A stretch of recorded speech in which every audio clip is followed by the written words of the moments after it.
বুঝে শুনে খাবেন। হ্যাঁ, নিয়মিত খাবেন।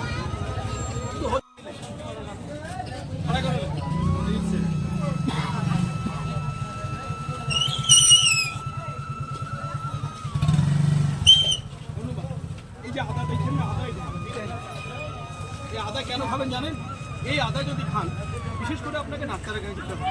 যাদের বিশেষ করে ভাবছেন যে অত্যন্ত অ্যাসিডিটি, গ্যাস হচ্ছে, বদহজম হচ্ছে, আপনারা ঠিকঠাক হজম করতে পারছেন না, সেই সমস্ত মানুষকে বলেই দেখেন একটু আদা নেবেন।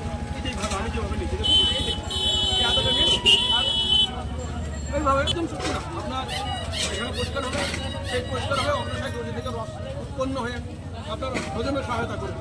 এবং যাদের কাশি হয়, ব্যথা হয়, সেই সমস্ত ব্যক্তিদের এই আদা কিন্তু আপনাকে রিহাই দিবে। দেখেন, এই যে আদা দেখছেন, এই আদা আপনি যে কোনো জায়গা থেকে এই দেশি আদা কেউ নেই, বুঝতে পারলেন? এই আদা এবং এটা পেটের ভাষায় আদ্রকে বলা হয়।